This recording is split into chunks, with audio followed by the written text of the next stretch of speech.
Hello, welcome to clear in India. पिछले कुछ दिनों से लगातार लक्षद्वीप के लोग यहां के प्रशासक प्रफुल्ल पटेल के खिलाफ प्रदर्शन कर रहे हैं।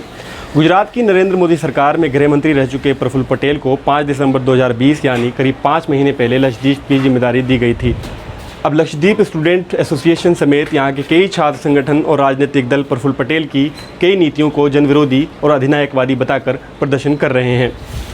केरल के कुछ सांसदों ने राष्ट्रपति रामनाथ कोविंद को एक चिट्ठी लिखी है। इस चिट्ठी में कहा गया है कि पटेल की तरफ से जारी सभी आदेशों का मकसद लक्षद्वीप के लोगों के पारंपरिक जीवन और सांस्कृतिक विविधता को खत्म करना है। लक्षद्वीप के लोग सेव लक्षद्वीप के नाम से सोशल मीडिया पर कैंपेन चलाकर लक्षद्वीप के प्रशासक को वापस ले करने की मांग कर रहे हैं। Stop scrolling. Something big is happening in India right now and the Modi media is not reporting it. About 80,000 people living in Lakshadweep Islands are being oppressed by the BJP government. Innocent civilians are being jailed and tortured. Their media platforms are being shut. Their lands are being stolen. We must not allow this. Join the social campaign by sharing this message.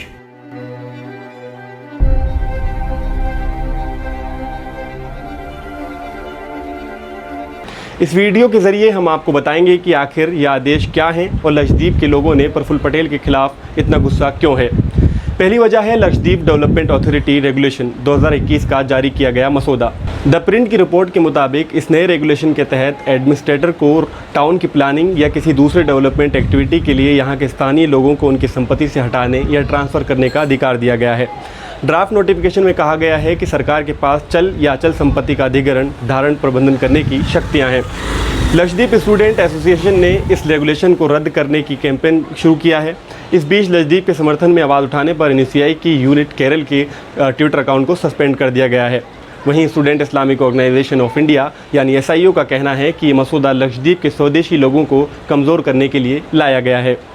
दूसरी वजह है गुंडा act का लाया जाना। देश में सबसे कम क्राइम रेट होने के बावजूद प्रफुल्ल पटेल ने जनवरी में लक्षद्वीप के लिए एक reform prevention of anti social activities act पासा पेश किया। इस एक्ट को गुंडा एक्ट के तौर पर भी जाना जाता है। इस एक्ट के तहत किसी भी व्यक्ति को सार्वजनिक तौर पर जानकारी दिए बिना 1 साल तक हिरासत में रखा जा सकता है। एक अन्य वजह है बीफ के मांस पर प्रतिबंध और शराब से प्रतिबंध का हटा लिया जाना।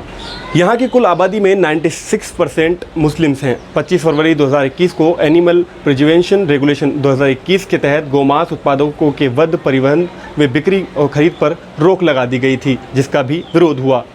ताज्जुब की बात यह है कि मुस्लिम बहुसंख्यक आबादी वाले इस द्वीप पर बीफ बैन का प्रस्ताव लाया गया है और अल्कोहल से बैन को हटा दिया गया है। लक्षद्वीप के लोगों का विरोध कोरोना से जुड़े नियम कायदों के बदले जाने से भी है। लक्षद्वीप में कोरोना से निपटने के लिए जो एसओपी बनाए गए थे, पटेल ने अपनी नियुक्ति के तुरंत बाद ही उन्हें बदलना शुरू कर दिया। इससे पहले एसओपी ये था कि कोच्चि से आने वाले लोगों को अनिवार्य तौर पर क्वारंटाइन में रहना होगा, लेकिन प्रशासक प्रफुल्ल पटेल ने इसे एक तरफा तरीके से बदल दिया और ये नियम बनाए कि जिस किसी के पास भी ट्रेवल से 48 घंटे पहले का RT-PCR नेगेटिव टेस्ट रिपोर्ट होगा, उसे द्वीप पर आने की अनुमति होगी। सांसद एलमारन करीम ने 23 मई को राष्ट्रपति को जो लेटर लिखा था, उसमें कहा गया है कि द्वीप के लोगों के मुताबिक एसओपी में इस तरह के अनियोजित और अवैज्ञानिक बदलाव की वजह से कोरोना वायरस के मामले बढ़े हैं।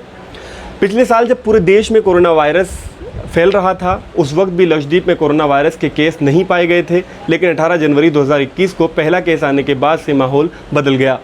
23 मई को जारी आंकड़ों के मुताबिक लक्षद्वीप में 6000 से ज़्यादा मामले सामने आए हैं। एक्टिव केस की संख्या 1200 के करीब है।